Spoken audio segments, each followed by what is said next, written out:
TJ Hockenson is now the highest paid tight end in the NFL, technically. Did Kwesi make the right move? Let's dive into it on the Locked On Vikings podcast. You like that on 3, 1, 2, 3, you like it! You are Locked On Vikings, your daily Minnesota Vikings podcast. Part of the Locked On Podcast Network, your team every day. What's going on, everybody? Welcome to the Locked On Vikings podcast, part of the Locked On Podcast Network, your team every day. As always, I am your host, Luke Braun, and let's find some joy today. An easy task, I think, today.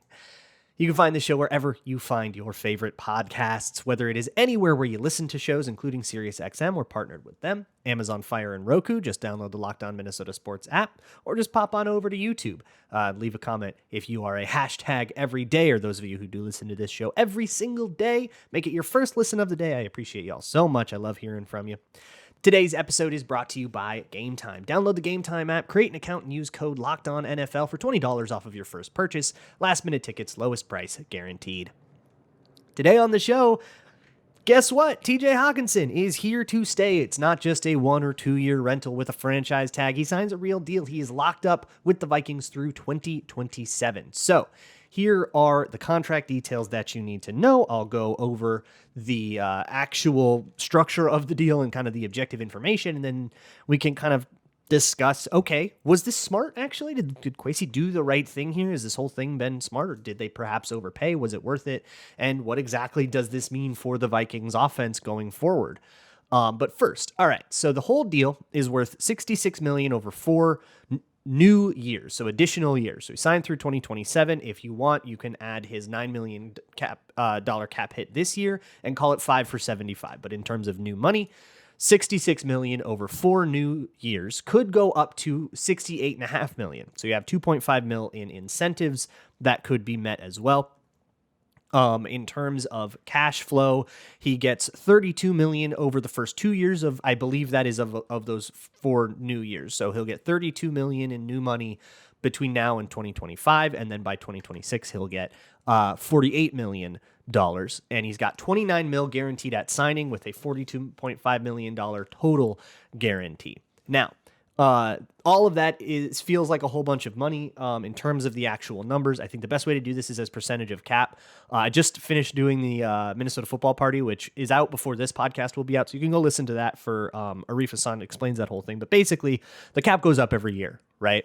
So spending $10 million on something this year is a smaller burden than spending $10 million on something in, say, 2020 when Travis Kelce signed his deal. You can't really compare those contracts apples to apples. You have to sort of adjust for the fact that everyone's got more money to spend now, so they can afford to give guys more money, and it actually isn't the same actual burden. Because what we care about with the salary cap is not necessarily who is making too much money or not enough money. It's about how much it affects our favorite team's ability to sign other guys and, pay Justin Jefferson, get a quarterback, whatever they're trying to do with it. So in terms of that, you should go with percentage of cap in the cap environment that they were signed in. So what is the percentage of the salary cap that TJ Hockenson costs in 2023 versus the percentage of salary cap that Travis Kelce's cost in 2020? That's going to be the best way to compare exactly what burden these players are inflicting on their teams, right? Year 4 of Kelce's contract isn't going to feel as bad for the Chiefs as year 1 of somebody else's, or year 2 or 3 of somebody else's contract. It's going to feel a little bit different, which is why you kind of have to adjust this way. And if you do that, TJ Hockenson ranks 6th. And I think calling him the 6th best tight end is conservative at worst, if not just straight up an underrated thing. So what I'm going to say about this deal, for me, just vibes-wise, feels like fair money. Doesn't really feel like TJ Hockenson worked one on the Vikings. Doesn't really feel like the Vikings worked one on Hockenson. It feels like he's a properly compensated tight end that offers a lot to the team. If you want a structure guess, I don't have the full structure here, but with those details, you can hazard a decent guess. And what I'm going to do now is steal one from Nick Olson, who put together a pretty good guess based on all of that information that I said in terms of cash flow and guarantees and all that stuff. that has the Vikings giving him a $10 million signing bonus, which actually I don't even think has to be that high. This is one of the things that the Vikings could approach differently, and this is what Nick just kind of has to guess about. But it gives him a $10 million signing bonus, vet min base salary this year. So essentially you're just converting his entire salary to signing bonus and then giving him more base salary in future years. But that gives him that would bring down his cap number in 2023 to about $3 million. So instead of costing 9, he costs 3 because of the way signing bonus works. And then in future years, his cap numbers would be like 16, 18, 18, 20. That's the way that Nick put it together. Now, I don't think you have to backload things that much. You could say not do a signing bonus at all. Or you could do a much smaller signing bonus where you don't bring down TJ Hockenson's cap number. They do have some cap space this year. They don't necessarily need to make more. If they are making more, it means they're trying to front load Justin Jefferson's contract, which also sounds like a pretty good idea. So I think it's just a matter of preference on that. In terms of guarantees, he's fully guaranteed this year. He's fully guaranteed next year. I would expect that is the case. And then in 2025, he's functionally guaranteed with what are called vested guarantees. So vested guarantees are a weird thing. But you can think of vested guarantees and fully guaranteed money as exactly the same thing for like functional purposes. But if you're curious, the difference is this is the thing where like in March of 2024, his 2025 money becomes guaranteed, and you'll never cut him in 2024 because there'd be so much dead cap anyways. And why would you cut a guy 1 year into a 5-year extension, or a 5-year contract, like before the extension even kicks? That's never going to happen, right? So it's fine that he's, so he's 100% sure to be on the roster for that guaranteed to vest, meaning 2025 money completely guaranteed. I would guess that Nick is right here. Obviously this is all just sort of speculation. I don't have the full contract details in front of me right now. I'll update you on those when they come out. But the reason that it works like that, instead of just being another year of fully guaranteed money, is cash flow reasons that you don't really have to care about. It has no material impact on the salary cap, but when you guarantee a player a bunch of money, you have to put that money aside into escrow, kind of the same way like if you're buying a house. You have to put that money aside in escrow so that if your business goes under, right, or if you have a Raiders-y thing where you have to suddenly are in a whole bunch of financial dire straits, that player still has access to that money. So you have to put it away in escrow. And putting most of a fully guaranteed thing in escrow financially is not quite as profitable. So an owner might want to do this vested guarantee thing so they can say, okay, we'll put some of your money aside now, put the rest of your money aside next year. You're still going to get it when you're scheduled to get it. It doesn't change anything in the cash flow. It basically just like changes how the Wills do their taxes and how much they can invest in stuff. You do not have to care about it unless you really, really want to nerd out. But I guess that's something that bears mentioning. But this particular structure, and I think it satisfies everything and feels like a very Brzezinski contract, means the Vikings could theoretically release or trade Hockenson in 2025. It wouldn't be a good idea, but they could if he's just like totally flaming out or something like that. That kind of becomes the first out, but it's a really inefficient one. And then once he gets to the last 2 years of this contract, 26 and 27, then we start talking about, okay, he has basically no guarantees left. He's probably going to want more contract security, and you can either use that to convert some of his money into guarantees, but make it a smaller number overall. You can restructure. That's when void years start getting start becoming a factor. Or if you're not happy with this contract, that's when it becomes pretty easy for him to become a cap casualty. And the last year or two of the contract is sort of fake. So one way to look at this kind of deal, and when the real structure comes out, we'll do this for real. But let's say 2027 doesn't happen. 2027 would be a year where he has no guarantees, and the Vikings would pay him either $20 million or cut him and save all but 2 of that.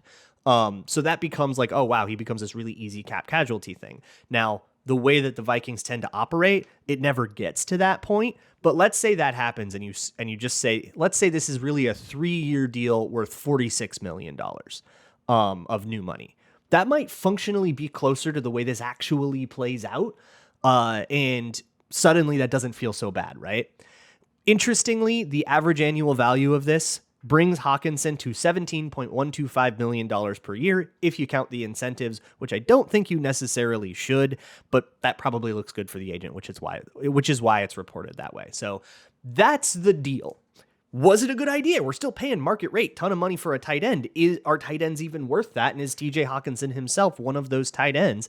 That's going to be the thing we have to dive into next. But hey, you might want to gamble on TJ Hockenson. Maybe you want to lay down a bet on touchdowns, or now that they've made this big commitment, you think, man, they're going to target him a lot. He'll get a lot of yards. Whatever it is, you can find it at FanDuel, America's #1 sportsbook. Right now, new customers can bet just $5. Go do a $5 TJ Hockenson prop bet as a celebratory thing, and you can get $200 in bonus bets guaranteed. Plus, all customers who bet $5 will get $100 off of NFL Sunday Ticket from YouTube and YouTube TV. Now's the best time to join FanDuel. The app is easy to use, and you can be on everything from spreads, player props, futures bets, and more. Visit FanDuel.com/lockedon and kick off the NFL season with an offer you won't want to miss. FanDuel, official partner of the NFL. Thanks again for listening to the Locked On Vikings podcast every single day. We have so much stuff coming up on Locked On Vikings. You may have already seen it, especially if you're on YouTube. We have the NFC North preview. So I got together with Locked On Bears, Packers, Lions, Lauren Cox, Peter Bukowski, and Matt Derry.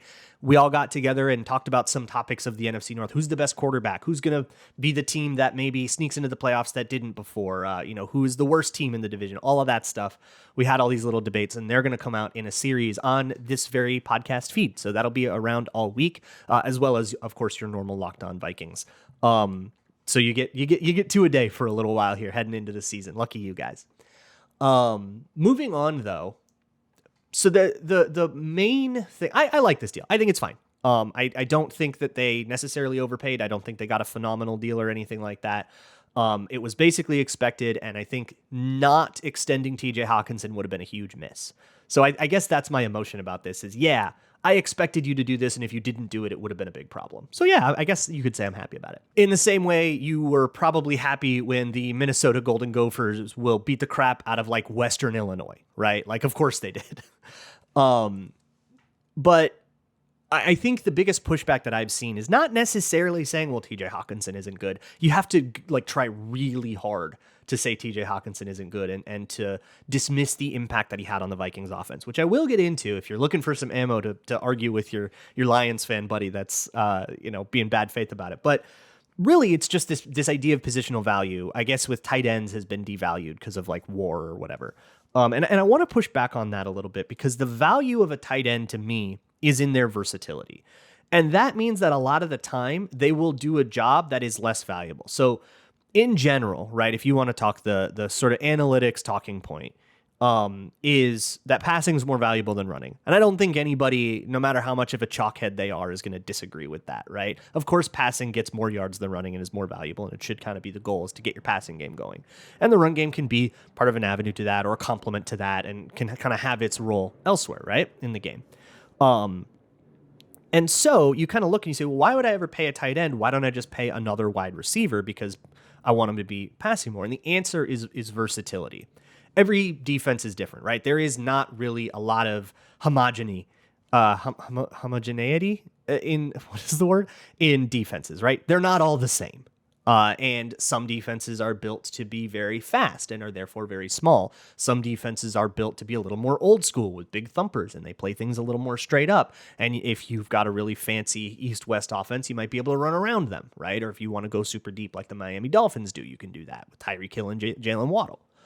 But the value is in having options, in having a resiliency to all the different looks that you're going to see. If you want to go up against a really fast flying, hard hitting offensive little torpedo guys, and you really just kind of want to line up and hit those guys in the mouth and not try to make them, not try to test them at what they're best at, which is flying from one end of the field to the other, but instead say, we're going to line up in 12 personnel with 2 tight ends, maybe even a fullback on top of it. We're going to run, power run all day, or we're going to run, straight up the gut kind of vanilla zone runs all day. And we're just going to outmuscle you and we're going to get 4 yards a carry. And we're going to do that over and over and over again until you can't stop it. Maybe one of the best examples of a game like that, the Vikings were on the wrong end of, which was 2019 in the playoffs against San Francisco, where now it's Kyle Shanahan actually said on a podcast series by Jordan Rodriguez called The Play Callers, which is phenomenal, by the way. And there's some Kevin O'Connell in there too, and a little bit of Kirk Cousins talk if you're interested. Highly recommend.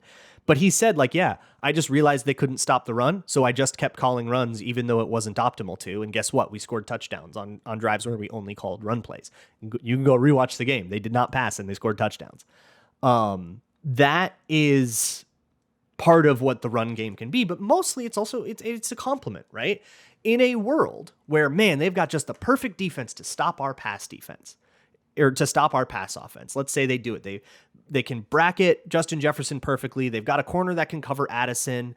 They are getting pressure on Kirk Cousins, and the pass game is being shut down. What are the odds that that style of defense also has the perfect tools to stop the run game, right? If we have a good run game, if we have somebody like TJ Hockenson who can be involved in both.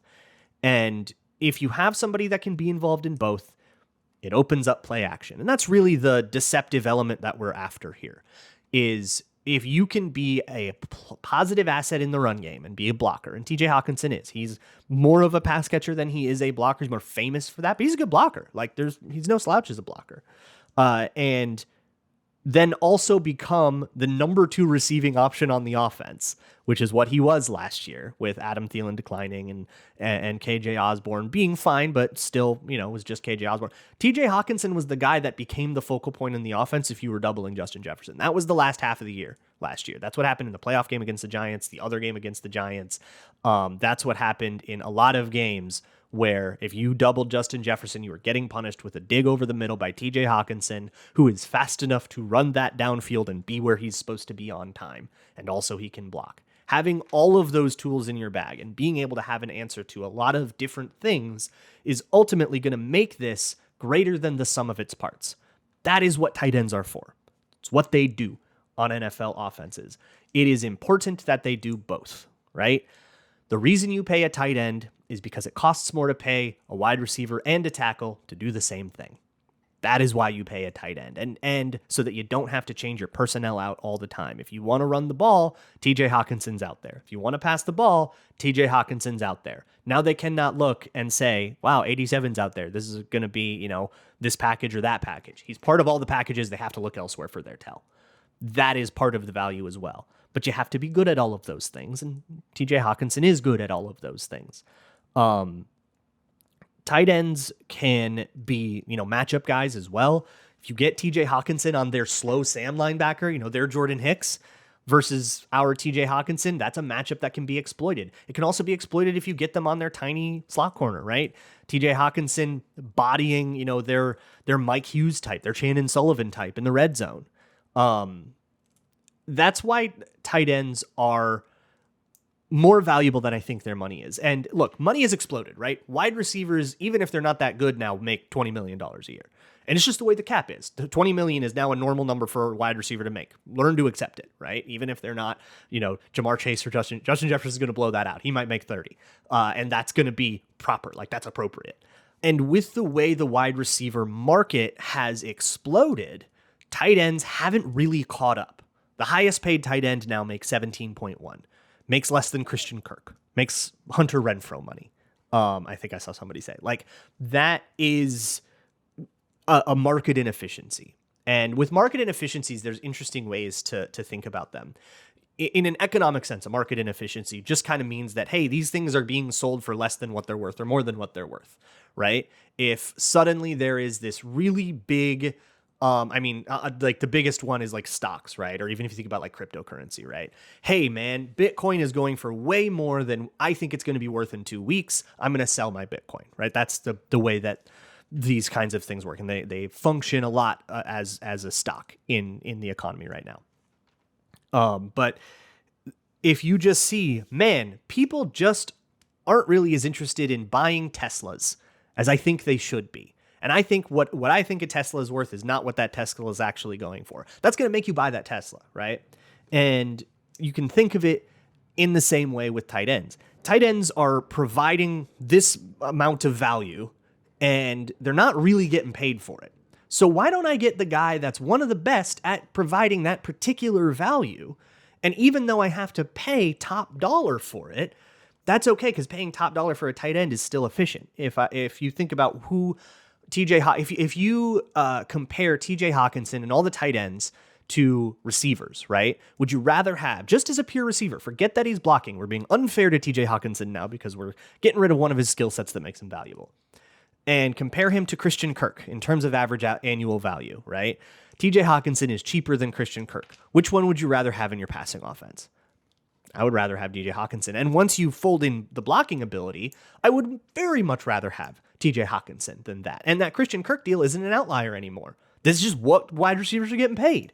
So getting a good receiving option via the tight end avenue allows you to get a cheaper receiving option that also provides something else to you without having to go into the craziness of the wide receiver market beyond what we're going to do for Justin Jefferson. We're already doing that for one guy. We're definitely not going to be able to do it for a second guy. Now we've got an Addison on a rookie deal, and we've got Osborne. We'll see if Osborne stays on the team in future years. I think once we got Hockenson and Addison, that kind of put that in a lot of jeopardy. Question for next February or March. We don't have to worry about it now. It is an offense we can be excited about, I think. And that is the way that they've managed to find multiple viable receiving weapons. I'm being a little presumptuous with Addison, but I liked what he did in camp in the preseason, so I'm okay with that. But multiple viable receiving options without having to pay Justin Jefferson money for all of them. They only have to pay Justin Jefferson money for one Justin Jefferson. That's the thesis here. How did the Vikings use that tight end, in particular in the run game, to blast over all of these tiny little defenses, right? That is going to be a little bit more of a schematic discussion, and I want to transition into that next. But if you want tickets to the next Vikings game, hey, it's like pretty last minute if you wanted to get tickets to a Bucs game, but Gametime is here for you. They have flash deals on last minute tickets for not only football games, but basketball, baseball, concerts, theater, you name it. And they have a Gametime guarantee. That means you'll always get the best price. And if you find tickets in the same section, in the same row for less, Gametime will give you 110% of the difference back. They'll give you a little bit of extra just for your trouble. And you can get pictures of where your seat is at, so you can make sure you're not stuck behind a pillar. Not a problem at US Bank, right? Every seat in the house is good, but hey, it's not just US Bank. You can get tickets to other games if you're going to go on a road game. Maybe you're going to do a Vegas trip this year. Gametime can be there for you. Just download the Gametime app, create an account, and use code LOCKEDONNFL for $20 off of your first purchase. Terms apply. Again, create an account and redeem code LOCKEDONNFL for $20 off. Download Gametime today. Last minute tickets, lowest price, guaranteed. Moving on. So the Vikings have a strong 12 personnel package, right? TJ Hockenson, Josh Oliver, Justin Jefferson, either Osborne or Addison, whichever you prefer, and then whichever running back you got, probably Alexander Madison, right? That's their 12 personnel. Really strong run game, right? With how good of a blocker Josh Oliver is supposed to be. They also have a 21 personnel run game, which has swaps out Josh Oliver for CJ Ham, right? Now, let's say you're a defensive coordinator. You're preparing for the Vikings, and you want to know, all right, if CJ Ham goes out and Josh Oliver comes in, are we going to make a substitution, right? Or are we going to leave the same guy in for both of those guys? A valid question, and I'm sure each team will have a different answer to it. Some teams won't, some teams will, some teams have this guy for that guy or that guy for this guy. So let's say they are going to substitute, right? And let's say, man, we got a perfect dude to match up with CJ Ham and a perfect dude to match up with Josh Oliver. And it's not necessarily just like a coverage thing, like we've got the right size linebacker. It's more of, well, when they have CJ Ham, they run these plays, and I like this player on these plays. When they have Josh Oliver, they run maybe more outside zone plays. They stretch it out a little bit more, so we want someone faster. So what if we go bring a faster guy on the field and say, oh, that's Josh Oliver, 84 is on the field. Hey, let's go send out our faster linebacker. That's maybe a little smaller. And then we motion Josh Oliver into where CJ Ham is and run a CJ Ham play. Welcome to the Kyle Shanahan offense. This is how they get you. And then suddenly you're running something more up and down, and they don't have the guy out there that they want for that, right? So all of the Mike and force and stretch run stuff that they love to do with, Shanahan loves to do with use check. We will love to do with CJ Ham. We can also do with a tight end. We, in fact, saw them do that all preseason. But let me talk about specifically the 12 personnel package, the 2 tight end package. I'll start, I guess, with Zap, which is a pretty clean version of, hey, there are 2 tight ends. You line them up. This is what the Vikings basically spammed all preseason. And you just run outside zone strong to the 2 tight end side. The advantage of this is if you just run regular outside zone, and let's say there's no skill players involved, so you just run it with 5 offensive linemen, just keep things simple. You have a one-on-one with a tackle on the edge rusher. That could be a problem, right? That guy could be a total dog. That could be Joey Bosa week 3, right? Maybe we don't want a one-on-one Joey Bosa. Even if we like O'Neal and Darisaw, Joey Bosa is still kind of scary, right? So we'll give him a double team. And that's what you do when you usually put a tight end over there. Now suddenly you're double teaming Joey Bosa. But what if you want to use Christian Darisaw for something else? Because putting Darisaw on a double team is kind of a waste, right? That's what you do with like bad tackles, not Darisaw. So let's put 2 tight ends over there and we'll have the 2 tight ends double team Joey Bosa. Now, tight ends on Joey Bosa is not necessarily great, but when there's a double team, they can cover each other's shoulders. And as long as they double it properly, there's not a lot that Joey Bosa can do about that, even though he's a much better athlete probably than both of those players. He's Joey Bosa. And then you can have Christian Darisaw climb up to a linebacker and go, knock him into the ground. You can do all kinds of other stuff with your tackles if you have that. That is the point of Zap. And so Zap is strong outside zone to the 2 tight end side, with 2 tight ends there. And sometimes you can motion into it, right? You can have your 2 tight ends line up on either side of the line. One of them motions over and then you run to that side. That is called Zorro. And that doesn't necessarily have to be 2 tight ends. That can be CJ Ham and stuff. And this gets to the cat and mouse game of who do we want them to have on the field and what do we want to run against them? And let's see if we can bait them into doing that. That's what we talk about week to week when we're talking about game plans and stuff. But that is sort of the idea of the 12 personnel run game, is that a skill player, a blocking skill player is what I'll call it. So a tight end or a fullback, a primarily blocking skill player in the run game, is going to be a really helpful thing because it can protect your linemen in a way that they might need. We're bringing back Ed Ingram and Ezra Cleveland and Garrett Bradbury. Those guys get beat sometimes. So if we have a double team on Joey Bosa with our tight ends, now we don't necessarily need to leave Garrett Bradbury one-on-one with a nose tackle. We can have that be a double team because we already have one of the guys accounted for. And let's say they're in a normal 4 front. So you've got, 3 linemen versus R5. Well, you can double team 2 of those guys. And if it's outside zone, you can leave the backside guy completely unchained. He's not going to chase that thing down. So suddenly you can double team both tackles, both defensive tackles. And now you just have like a singular left tackle or right tackle on a 3 technique. I'll take that matchup. Yeah, I'll take Darisaw on a 3 technique all day long. And then once you have those plays and they're installed and you're good at them, then you can start building off of that to start to get your run plays going. So now you can fake Zap on a play action, right? You've got your 2 tight ends over there. It's Oliver and it's Hockenson, and they're going, oh, this is going to be Zap. They're going to run this at us. Joey Bosa's getting ready to take on his double team. And then you have both of them chip Joey Bosa, and then TJ Hockenson runs out for a deep over and gets a 15-yard catch. Now you see why the TJ Hockenson role is so important to so many offenses, especially in this Kyle Shanahan world we find ourselves in. This is Hockenson in the Kittle role. So if you're thinking fantasy football, TJ Hawkinson's going to be used like George Kittle, and CJ Ham's going to be used like Kyle Juszczyk. That's going to be where we live now. So I think that is more than justified for paying that guy market rate. And I don't think that it was any particular fleecing one way or another. I think the Vikings just locked up a good player, and we love it when they do that because our team should have good players on it. And that should be the priority, which I think sometimes we lose sight of.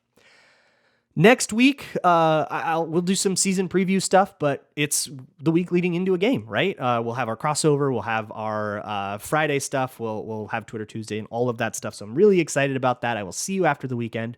And as always, Skull.